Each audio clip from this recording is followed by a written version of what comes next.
Hello and welcome to the Thrifty Author. I'm your host, Kelsey Martin, and today we are continuing with our series on social media. And today I want to talk about your website versus your social media. What are they good for? What do you need them for? Do you need both? What can you do on one that you can't do on the other? So let's dive in. Your website, as I've mentioned in other episodes, is the one piece of internet real estate, so to speak, that is yours. You pay for the domain name, the hosting, and you control it. And so you're not at the mercy of a publisher or a social media platform or some other entity to allow you to have a presence. This is one that you pay for and maintain yourself. That gives you a degree of control that you don't have in really any other context.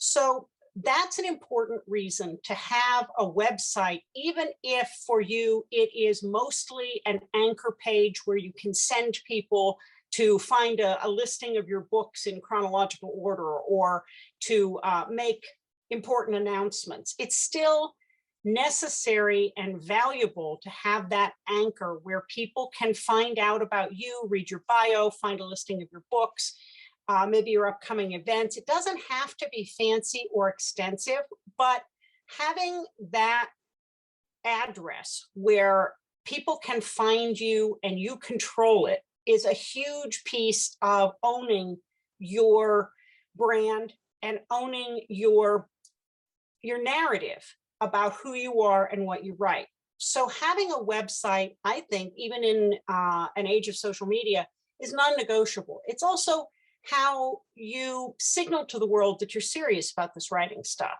that it's not just a hobby. This is a serious business. This is something that you are dealing with professionally, and professionals have websites. So I think even from an external perspective, having a website, having an email address tied to that website is a step up in perceived professionalism, and you want to do that. You want to be as professional as you can and have people recognize that professionalism. So you have a website. Why do you need to be on all the social media? Well, because even with websites that are user customizable, like all of the WordPress-based websites, where you no longer have to go hire somebody to update your site every time you want to add something new, or that are blog based. So you can, maybe you have somebody set up the framework and the look and feel, but you can control the conversation and post the updates yourself. It still lacks the traffic and the conversational aspects that are baked in on social media.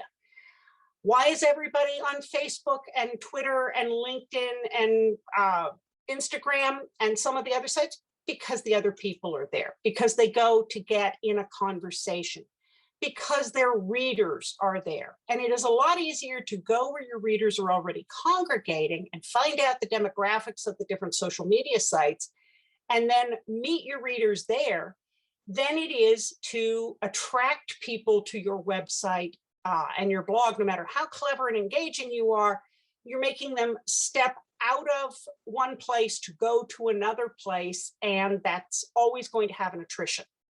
So you invite as many people as you can, give them reasons to come follow your website, because again, you own that, and it's harder for anybody to take it away from you.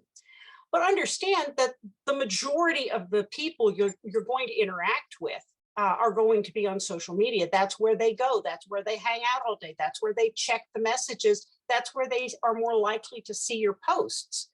And so ideally, you have a back and forth going between social media and your website. Your social media posts can give people reasons to go to your website, and your website steers people to your social media sites so that they can more easily have an ongoing conversation with you. Because as we've all seen with blogs, even when people comment, and most people don't, you don't have the same kind of conversation on a blog that you have very easily in a medium like Facebook or Twitter or many of the others. So the two pieces work together, your website and your social media, so that you can reach the maximum number of people in ways that facilitate conversation and help create that relationship between you and your readers, which ultimately means they remain invested in your characters and your books and your series, and they're much more likely to know about and buy your next book when it comes out. That's it for today. Thank you so much for joining me. We'll be talking more about social media and all things authorly here at the Thrifty Author, so we'll see you online.